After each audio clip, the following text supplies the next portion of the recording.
Dobro večer, dragi gledatelji. Dobrodošli još jedan na jedan. Gospodin Mojmir Kallus, moj večerašnji gost. Dobro večer, dobrodošli. Dobri večer.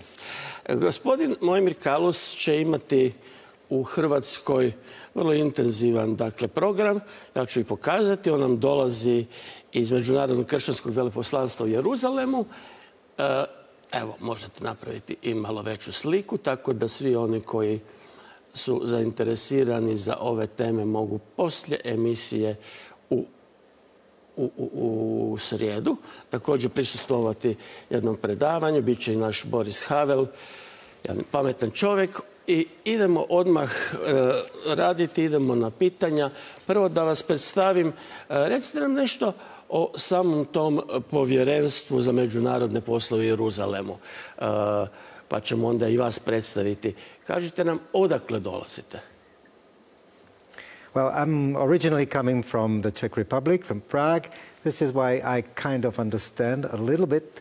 And I have been working for the International Christian Embassy first in the Czech Republic for almost 30 years. Then I moved to Jerusalem, where I live with my family for the last 7 years.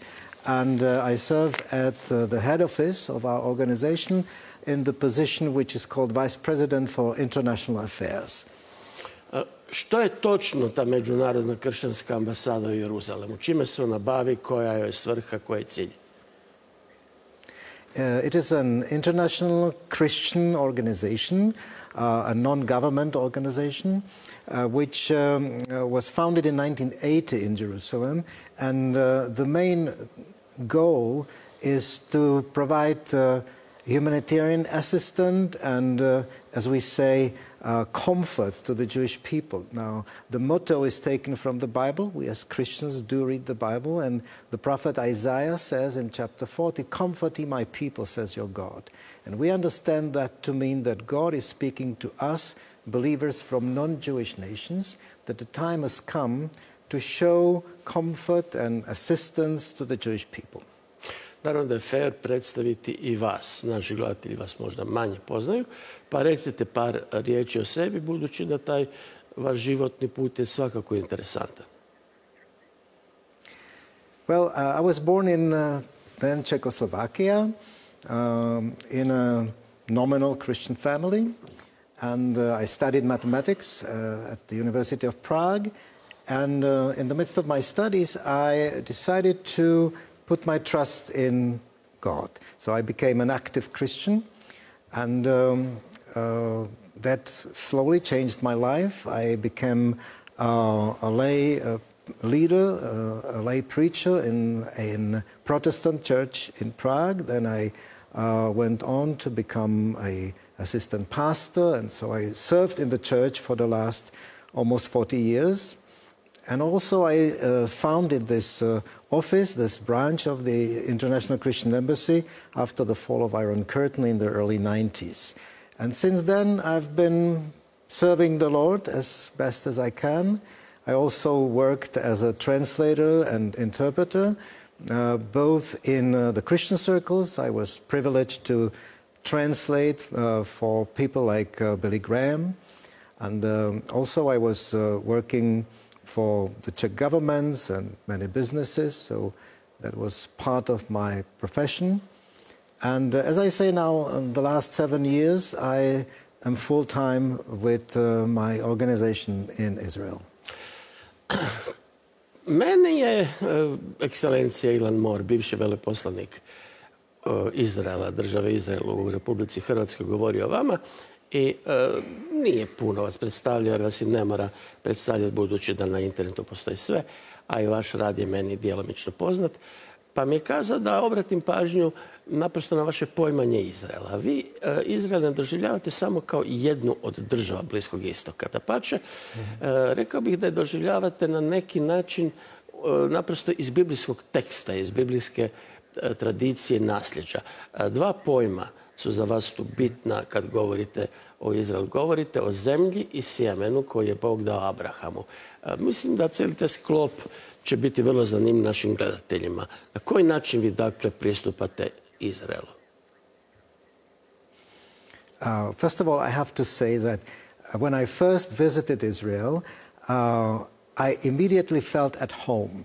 And I know that this feeling is shared by many other Christians. So there must be something in the land that makes it somehow strangely familiar, even though it is a foreign country. And you are right, in the Bible, God said to Abraham, to this seed of yours, I will give this land. So the seed, or the people, and the land are meant to be together. And it's a paradox that twice in the history of the Jewish people, they were exiled from their own land, and every time they were divorced, neither the people nor the land prospered. And now we are witnessing for the last century almost that they are coming back to the land, and the land is flourishing again. The desert blooms. So that indeed is something that we need to have in mind. When we speak about Israel, we mean both the people and the land. Sad govorite tako da se na neki način uživljavate u poziciju Židova.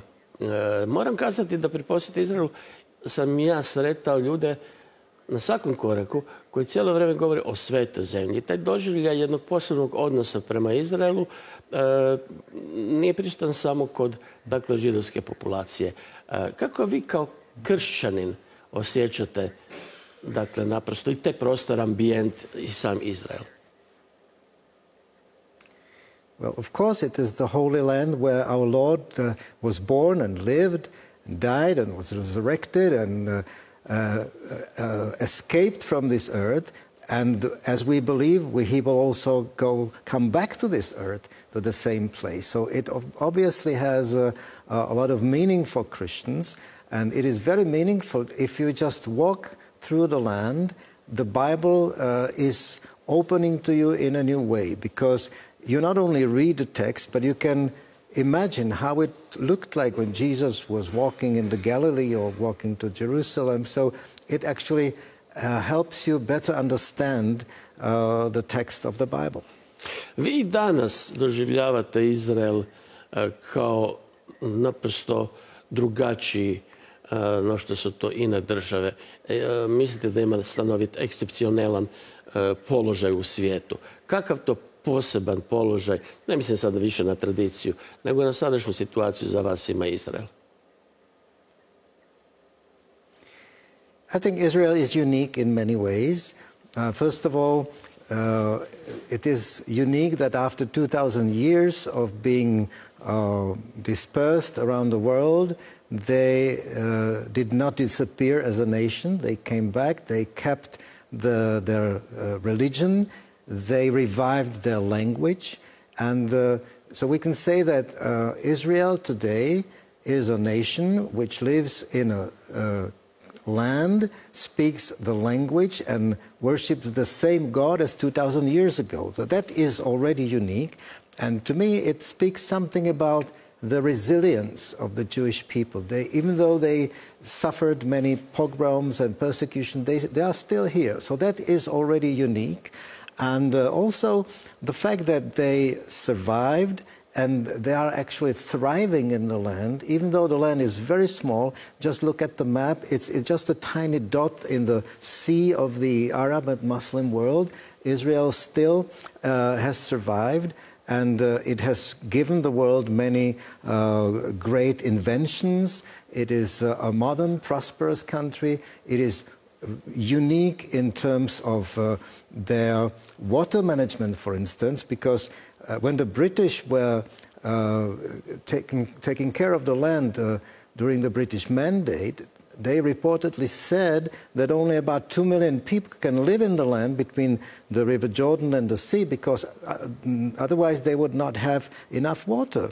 Now there are more than 10 million, and they have enough water so they can even export. And that is because of some of the inventions, desalinization, and also they are making the desert bloom. So these are some of the unique achievements which are actually not only good for Israel, but they are bringing health and progress and prosperity to many other nations. Postoji jedno potpitanje koje će biti vrlo zapravo disperzno jer nikad ga ni sam sebi nisam formulirao, iako se ja zbog svoje pozicije kao katolik koji radi za European Jewish Association dosta često srećem sa njime. Pitaju me razni ljudi kako je to, kako je moguće obzirom na pogotovo ortodoksne, dakle, Židove koji su me angažirali tu naprosto zbog, eto tako, moga posla i nekih relacija. I vjerujem da ste vi u sličnoj situaciji. Je li to neka osobna fascinacija Izraelom? Je li to osobna fascinacija židovskom tradicijom? Je li tu možda čak i dio osjećanja da mi kao Europljani imamo stanovit dug naprosto zbog 40. godina spram Židova? Uslijed čega i kako je to počelo sa tim vašim odlasima i sada boravkom u Izraelu?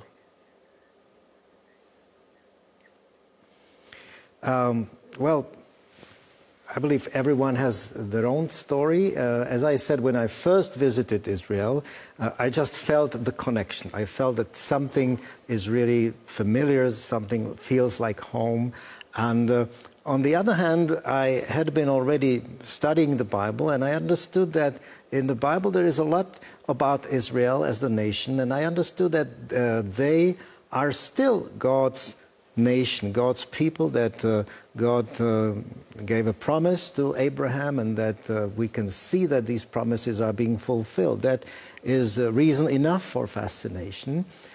But I would also say that sometimes Christians, they have either prejudice, and there is a long history to that, or they have this fascination which comes to being like they had rose-colored glasses, and they see everything, you know, in the best colors. And this is not true. Israel is not a heaven on earth. It is not a perfect nation. It is, in many respects, just like everybody else. And they have their problems. And so I think living in Israel, as I do temporarily, helps one get I would say a more balanced approach. Sometimes it's really not easy to live there because of all the pressures, and still you are aware of something unique in the land. So I'm trying to balance it out.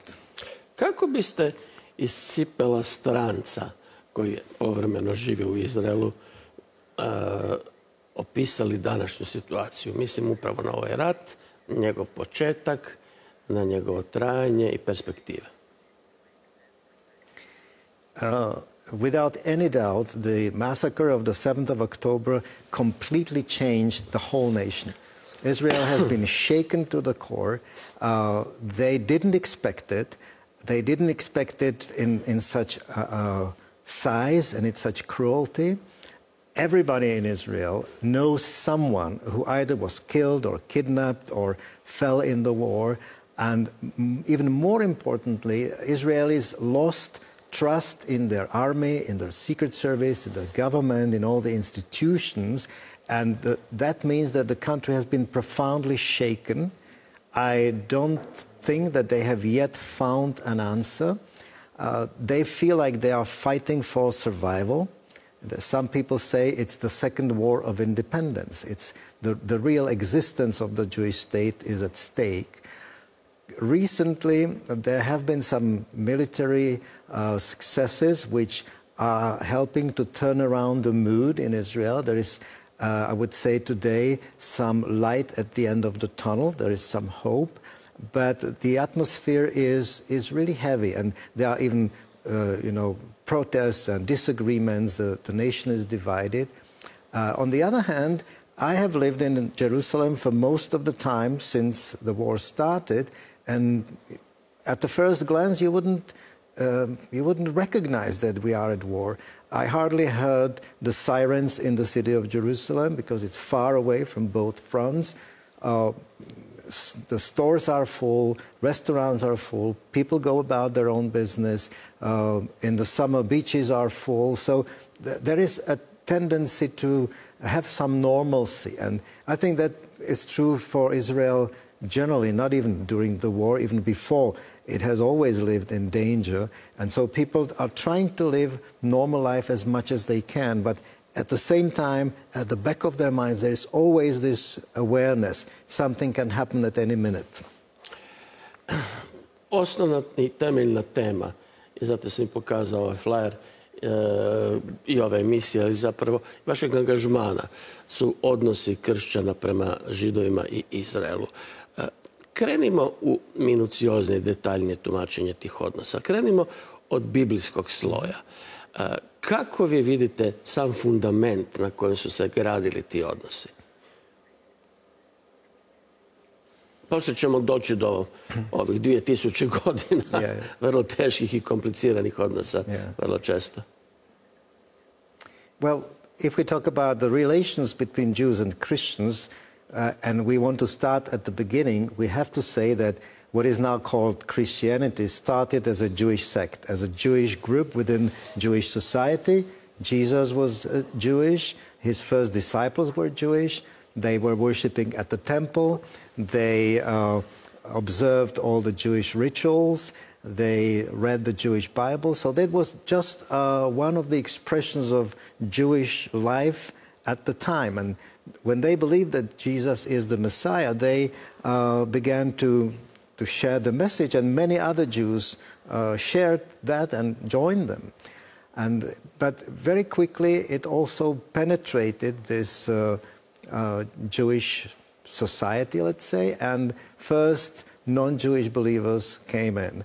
And then soon the split started. So already by the 2nd century we see that there was a very clear split between the Jewish establishment and the Christian groups.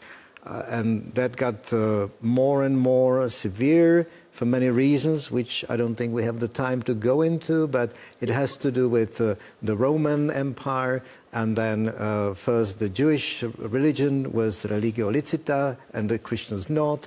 Then Jerusalem was destroyed, but the Christians fled, so they felt like they were betraying their own people. And then it turned around when Constantine received Christianity. That became the official religion, and the persecution of the Jewish people started. And there was always this attempt to distinguish between the Jews and the Christians. You know, the Jews were the bad ones, and that started the whole unfortunate history of Christian persecution of Jews. Kad gledate, rekao sam da ćemo u nastavku probati na neki način ne apsolvirati, ali proći tu kronologiju tih teških odnosa. Kako vi vidite zapravo te složene odnose i na kojoj, nemoguće kazati naravno da je masivan krivac ova ili ona strana, ali kako vi vidite zapravo tu krivicu? Ponajprije na razumijevanju, a onda u svim njegovim formama tog nerazumijevanja, te dvije strane koje su eskalirali, mislim, do pogroma, holokausta i svega ostalog. I think that at the beginning, the Jews were persecuting Christians. We can read it in the New Testament. But when the Christian church gained more power, it started to persecute the Jews. But it did take a few centuries, and it did involve what I would call indoctrination, because Christians were taught that everything Jewish is bad and they have to completely separate from the Jewish tradition, from the Jewish calendar, from the Jewish feast, and so forth. And then later on, more and more layers were added, including real like the blood libel and stories which were completely fabricated, accusing the Jews of using the blood of Christians to bake matzah, and things that are completely false. And unfortunately, this official theology influenced the masses, and the masses were happy to persecute the Jews and to participate in pogroms. And so we can say that throughout the Middle Ages, Jews in Europe were treated really badly, with some exceptions. And I should also add that when the Protestant Reformation came, it didn't improve at all, because Luther was first hoping that he would win the Jews for his theology. And when it didn't happen, then he wrote some very negative books or booklets about Jews, and to such a degree that Hitler was happy to quote Luther in explaining what he is doing. So there's a long tradition, and I think it influenced the European nations for such a long time. So while we end at the Holocaust, of course, Hitler was not a Christian, and he persecuted Christians as well, but he did take from this long and unfortunately rich tradition. To je sve skupa naprosto nevjerovatno kad se uzme u obzir da, recimo, sjetit ću se Pape Benedikta, se izražavamo o Židovima kao starijoj braći, i to u ovom našem kršćanskom krugu, da govorimo, kad govorimo znanstveno, o judeo-kršćanskoj civilizaciji, tradiciji i tako dalje. Činilo bi se, i rekao bi čovjek, da smo mi jedni na druge ponosni, zapravo da to vidimo kao preplet zapravo odnose jedne dvije tradicije koje imaju isti korijen. Jednako je tako često puta i sa, dakle, islamom. Zaboravljamo sve Averroesa, Avicene i na dostignuća, dakle, od medicine do filozofije, i jednostavno se realiziramo samo sprem onog lošeg. Mi kršćani govorimo o tome, kad govorimo tako imbecilno, kako kažete, na osnovu jedne falš teologije, histerija mase počinje govoriti, Židovi su razapeli Krista. Židovi pak znaju govoriti o lošem proroku za zla vremena. Vi ste teolog, vi dakle, ste čovjek, dakle, i znanosti i dakle, hermeneutiča Svetog pisma i sada ne nabraja. Kako biste vi zapravo procijenili tu nesretnu povijest ove 2000 godina, sad smo samo kratko dotaknuli, upravo u tom aspektu istovremeno i razumijevanja i nerazumijevanja. Jednog ponosa na tu tradiciju kad se mi Evropljani eto tako deklariramo, a sa druge strane jedno stravično nerazumijevanje i intencionalno nerazumijevanje. Mi vrlo dobro znamo što činimo. Jedni i drugi. Yeah. That's a difficult question. But I would say that in Christian relation towards the Jews, you mentioned Pope Benedict and even John Paul II and even the Second Vatican Council, but we have to understand that was a complete revolution in Christian thinking which came after the Holocaust. So I would say that there are two trends. One of them is the tradition of Christian-Jewish relations, which is problematic, and every Jew knows more about it than Christians, so they would always tell you. They always remember what we did to them. But on the other hand, after the Holocaust, there seems to be quite a growing trend of rethinking the Christian theology, and the Second Vatican is a great example, completely turning around in terms of relations to Jews and also to Muslims, by the way. And so we see that there is a growing movement which speaks about Jewish Christian culture that has been invented after the war. We didn't hear about it before. And by the way, our organization is also one of the outgrowths of this same movement, because we seek to redress some of the wrong that has been done by Christians over the centuries. And sometimes we say that our goal is to show a different face of Jesus to the Jewish people, one that is friendly. Kako je vaša procjena? Koliko uspijamo u tom međusobnom razumijevanju? Recimo, vi kad se krećete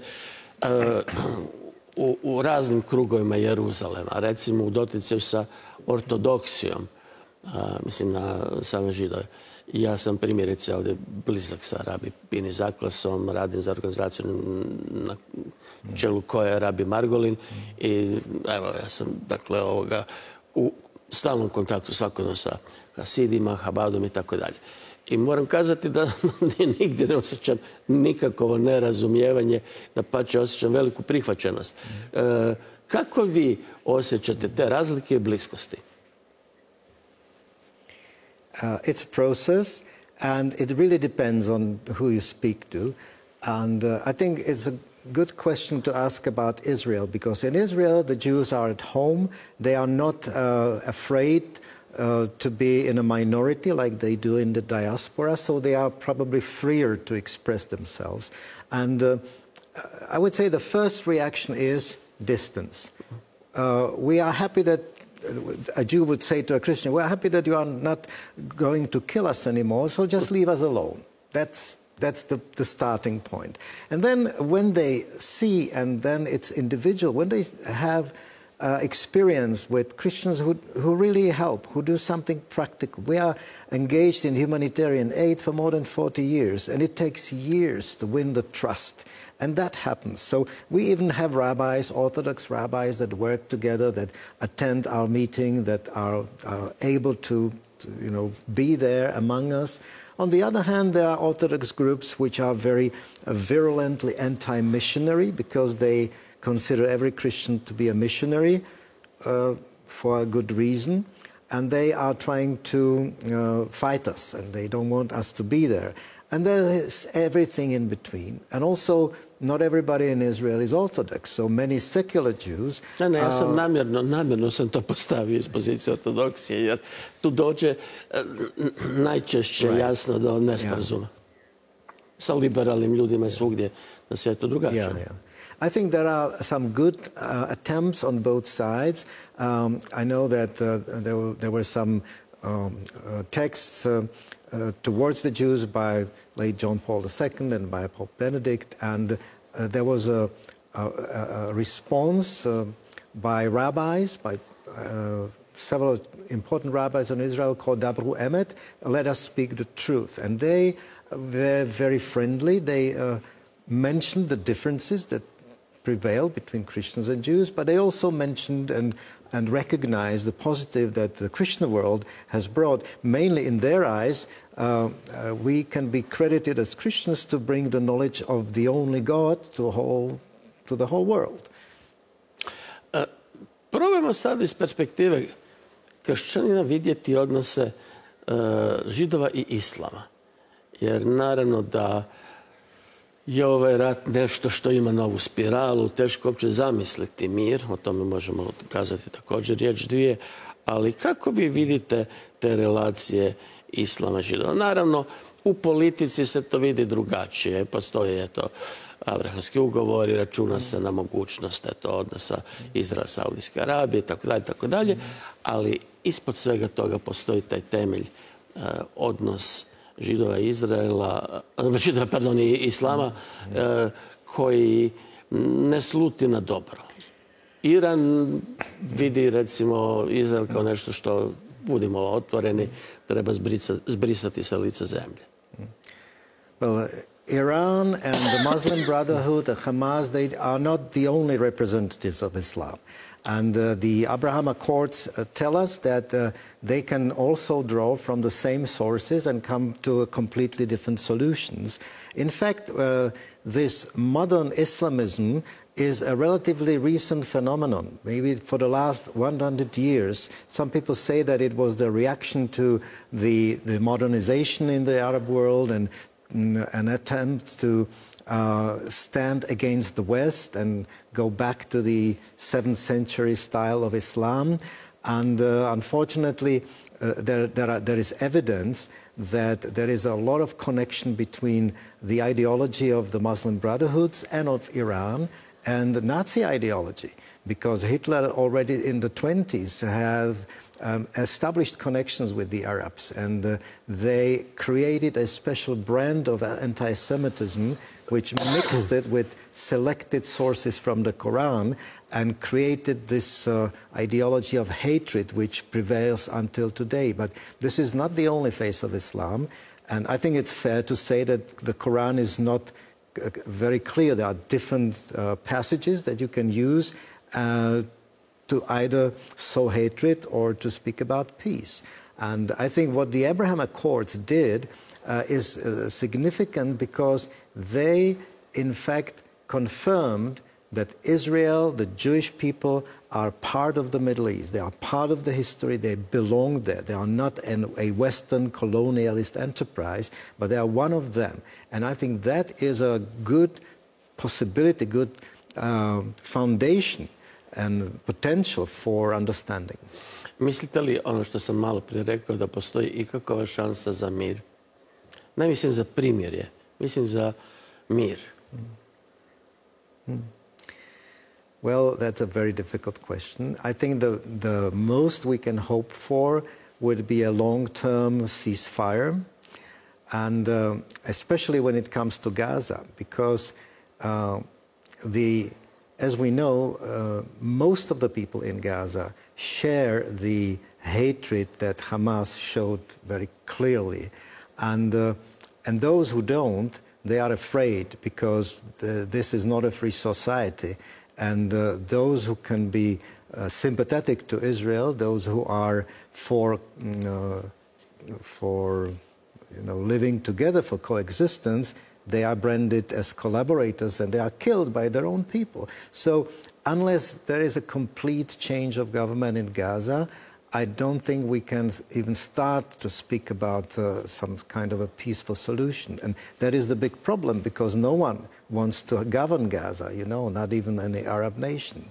And I'm slightly more optimistic about Lebanon when we already speak about the war, because Lebanon is more diverse. There are many different groups, and not everybody likes Hezbollah. So then it's all mainly about making Lebanon free from Hezbollah again, and then Lebanon has no dispute with Israel. They could easily sign a peace treaty, and I believe there could be real peace between the two nations.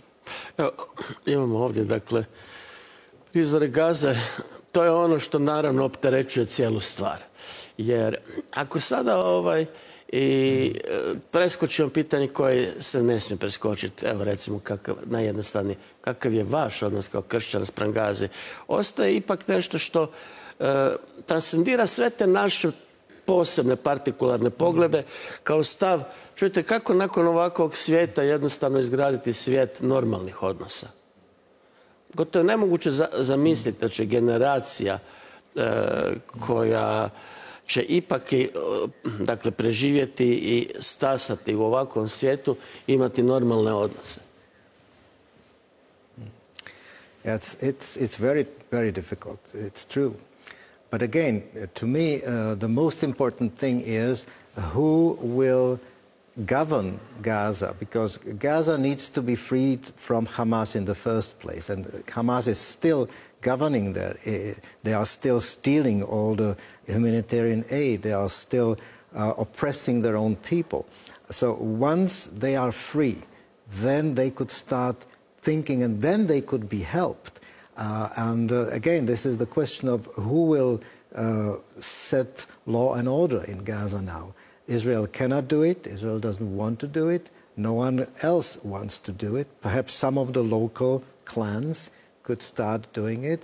And I really wish that the people of Gaza, they don't deserve to live under such conditions, that they could start rebuilding their country. But again, it's, I would even say that what we need in Gaza first is something similar to denazification, because that kind of hatred is killing them. And even if there is no Jew around, they would still kill each other. So that is the fundamental problem, and unfortunately, I do not really see much solution. So personally, emotionally, I really feel for them, but I find it very hard even to help them. There's currently no way we can actively help the people who are there. O tome sam htio pitati, kad ste spomenuli karitativan rad, na što ste točno mislili? Dakle, na karitativan rad u Izraelu samo ili trenutnu pomoć i Gazi? Well, we are engaged in humanitarian work within Israel.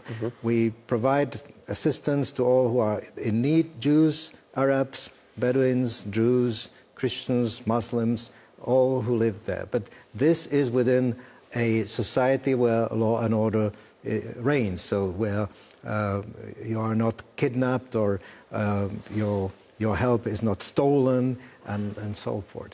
And currently no one can really go into Gaza because of the situation.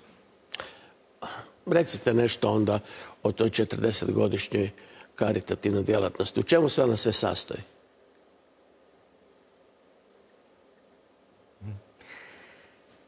Well, let's start with one of the biggest projects. There is a home for elderly people in Haifa.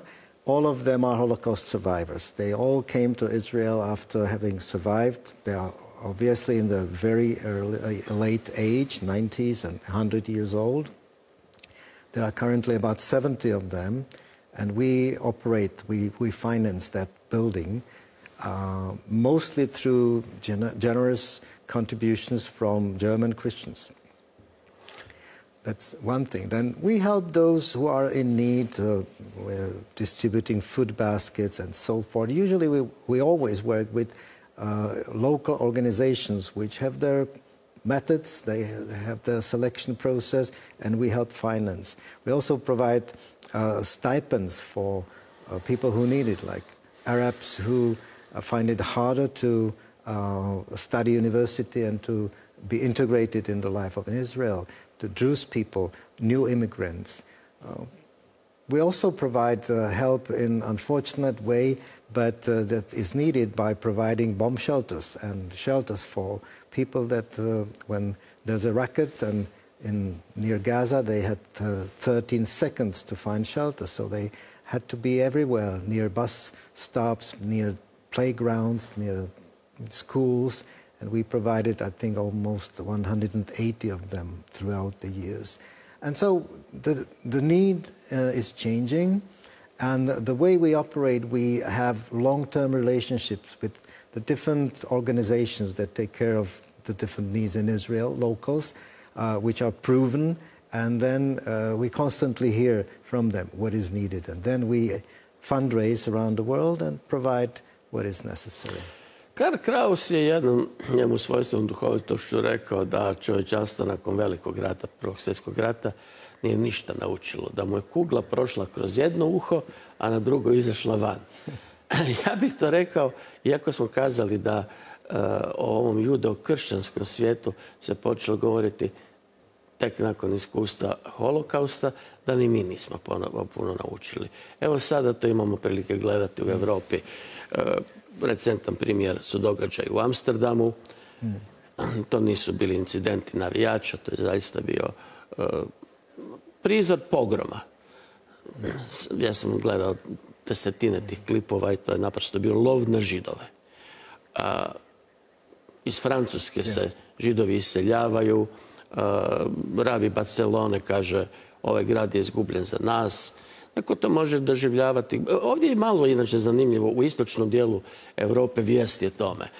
No, kad surađujem sa svojim kolegama, dakle, kroz Brisel, ne iz Njemačke, Francuske, Španjolske, tako dalje, naprosto ostanem zabezeknut što se događa u Europi sa židovskom populacijom. Mogu napraviti samo jednu digresiju i ilustrirati. Kada je bio rabi Jakobs, koji je iz rabinske obitelji stare 8. stoljeća, kazao mi je da se silno ugodno osjećao u Esplanadi hotelu u Zagrebu, jer sa mnom priča najnormalnije nasred hotela. Ja kažem, dobro, što to znači nasred? Gdje sjedite kad ste u Nizozemskoj, Belgiji i tako dalje? A kaže, obično se povučem malo, znate, u dubinu hotela negdje, da baš nisam izložen u svojoj odjeći i tako dalje, što je stravično. Kad uzmemo IRA definition i kad razgovaramo na osnovu ovih novih definicija antisemitizma, koje sve oblike prepoznajemo i što mi to Evropljani i opet ne razumijemo kad cijela Evropa gori i plamti ponovo, ja ne pretjerujem kad to govorim, nekim novim formama antisemitizma. Yeah. That's true. You know, anti-Semitism is like a virus that tends to mutate. It takes on different forms, but the essence is the same. The essence says that Jews are the bad guys. They are the worst, and anti-Semitism attributes momentarily the worst crime to the Jewish people. And today, it is words like colonialism, genocide, apartheid, and these are all very false narratives which spread, unfortunately. And the IRA definition has captured that, and it says that some forms of anti-Semitism are the new form, the new anti-Semitism, which is expressed as hatred against Israel, against the Jewish state. We can say that Israel has become the Jew among the nation, and again, he is the target of hatred. For instance, such expressions of anti-Semitism could be denying the Jews the right to their self-determination, denying the very right to exist as a state, or applying double standards. It is from the state of Israel, things are required that are not required of any other nation. And then you have demonization, really using especially the cartoons and pictures, equating Jews with Nazis or with vermin, with apes and pigs and so forth. So these are some of them old expressions, but some of them are new, and basically they are moved to target Israel. So I'm not saying that every criticism of Israel is anti-Semitism, by far not. Dobro, mislim, kritike Izraela postoje samom Izraelu, to jest njegovih raznih formi politike. I to je dinamika demokratskog života, što sad mislim. Svako ko posjeti Izrael, Tel Aviv, recimo Jeruzalem, vidjet će na balkonima mnoštvo protestnih, ne znam, slogana i tako dalje. To je život, mislim, jedne demokratske zemlje. Right. But they are all united in one thing. We don't want to commit collective suicide. We want to live. And that's the difference to the anti-Semites of Amsterdam and others. Ajmo se još malo zadržati na tom antisemitizmu, jer je silno zanimljiva sad struktura. Što biste vi rekli? Vi dolazite, dakle, vi ste Čeh. Evo, Hrvatska, ne mogu reći da nije zemlja u kojoj nema tih proplamsaja, iako su vrlo čudne te situacije, slikanje, crtanje svastike na Poljudskom stadionu, pa se onda nikad kao ne dozna ko je to napravio. Naravno da toga ima, ali u komparaciji, u juxtapoziciji sprem onog što se zbiva na zapadu, mogao bih kazati da ovdje, mislim, antisemitizma u tolikoj mjeri, znači ne želim kazati o formi, nema. Kako vi vidite sad tu nevjerovatnu razliku? Mi imamo tu reč pogrom. To je slavenska, istočnoevropska riječ. Kako vidite sad tu situaciju u kojoj izgleda da na istoku Europe tog antisemitizma ima manje nego što ga ima na zapadu? Je li to samo posljedica doseljavanja većeg broja muslimanskog stanovništva u zapadne zemlje? I je li to posljedica toga što je možda taj stari antisemitizam, on perenira kao neka ponornica, pa je prisutan, ali ga manje vidimo? U čemu je stvar? Yeah, well, I agree that in the East the situation is different. In Czech Republic it's similar to Croatia. There are some incidents, but nothing comparable to Western Europe. And I would say there are several reasons.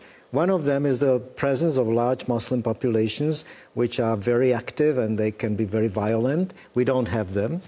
And the other thing is maybe the different political history, because we were under the Iron Curtain. We had our own, ideology. So I would say in my country, when we were told by the communists that Israel is the bad guy, we instinctively turned it around because we knew that the communists always lie. So we thought that probably Israel is right. And I think that still remains as a general feeling. But also, one of the new protagonists of the anti-Semitism in Western Europe is the political left and the radical left, the Greens and the Reds. And they have this narrative of colonialism, but we have never colonized anyone. We were colonized, so that doesn't really fly in our country. And so I think that there is this very strange as the English say, they are the Muslims and the leftists. They make very strange bedfellows. They are really very different in many ways, but they unite in the hatred of the Jews. And so there are some ideological components which are present in the West, but which we simply do not have this historical experience. I think that also can... Ja se ne bih složio. Znate zašto? Kad pogledate, ili možda je to presnažno da se ne bih složio, nego bih samo upozorio. Rekao sam pogrom. Komunizam, ne samo istok, ima dugu tradiciju. Ta se pod tepih gura zapravo antisemitizma. I mi kad danas govorimo o tom lijevom, dakle, o lijevoj komponenti, dakle, zaboravljamo da ljevica, mislim, ima nevjerojatno dugu tradiciju antisemitizma. Oh, yeah. I agree, yeah. Da, mislim... That's true. From, in Czechoslovakia, the biggest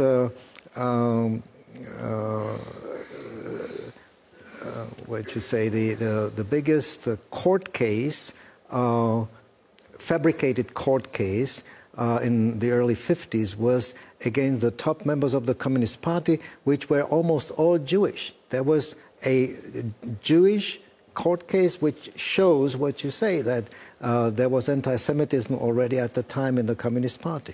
Znate, ja kad sam ovdje razgovarao sa starijim ljudima čije su obitelji stradale, mislim, na židovske familije u Drugom svjetskom ratu, upozoren sam, Romano, da li znaš, nisu isti oni koji su koncentracijske logore gradili i oni koji su ih rušili. Da, ali oni koji su rušili 45. recimo u bivšoj Jugoslaviji, postoji stvari ovako. Da, vi možete biti slobodni i uzeti izraelsko državljanstvo, ali morate se tada lišiti imovine u Jugoslaviji. Na taj način se nastavi jedan vrlo specifičan odnos prema židovima. Tako da ti oblici zapravo diskriminacije židova traju u najperfidnijim formama stalno. Kako je to bilo recimo u Čehoslovačkoj? I think Czechoslovakia had a tradition of being friendly to Jews already starting from Masaryk before the war, but most of the Jews were killed by the Nazis. Those who remained, many of them chose to emigrate to Israel, and I think we even helped Jews from other nations pass through Czechoslovakia to get to Israel, and the relationship were positive at the beginning, and then communists just took over, and this period of very hostile relations started. After the Six-Day War in 1967, we even severed all diplomatic relations. So the Jews who remained, there were very few of them, they were really kept hiding in secret. They didn't want to expose their Jewish identity, and that was until the revolution of 1989. To je situacija i dan danas, čak i u Hrvatskoj, dakle u ovom prostoru, kad se govori o broju Židova, onda je on uvijek mali, ali to je zato ujedno, jer se ljudi jednostavno, poučeni povijesnim iskustvom, u tom svom identitetu jednostavno ne izražavaju kao Židovi u mjeri u kojoj bi to mogli. Tu smo na kraju emisije i za završno pitanje bih vas volio zapravo čuti vaš stav. Što mislite o stavu pape Franje, da bi trebalo napraviti naprosto dvije države i da je to moguće jedino rješenje? Izrael i Palestinu, eto. We hear it not only from the Pope, we hear it from many. And, za kraj uzimam njega kao figuru koja ipak je... Da. Yes, of course. In my humble opinion, I don't think this is realistic, because we have had a very clear example of what happens when the Arabs are given a place to govern, and that is Gaza. Gaza, all Israeli soldiers left Gaza in 2006, And that was a country which could govern itself without any hindrance. And we see what happened. So if a Palestinian state was to be created alongside a Jewish state, it would be like Hamas in Gaza, but much worse, because they are much closer to the population centers in Israel, and Hamas is the most popular party in the West Bank, so they would win elections. And again, Israel is not about to commit suicide, so even though many well-meaning people think that this is a solution, I don't think it is. And I tell you why. Because the conflict, as it is played out now, is not about territory. This is not a territorial conflict, it is a religious conflict. And Islam in this form knows no compromise. So they will fight until they fight the Jews completely. And that's why some other solution should be found. Hvala vam lijepo na vašem vremenu, hvala lijepo na vašem gostovanju. Svi vi, dakle, gledatelji koji imate interesa, a u Zagrebu ste ili okolici za ovu temu, još jednom odnos kršćana prema Židom Izraelu. Sutra u 4 sata u knjižnici čitaonici Bogdana Ogrizovića bit će, dakle, moj gost tamo, kao i gospodin Havel. Hvala vam lijepo još jednom i do nekog drugog susreta. Doviđenja. Thank you for the invitation. Hvala lijepo na vašem gledanju i praćenju ove emisije i gledajte nas i sljedeći utorak.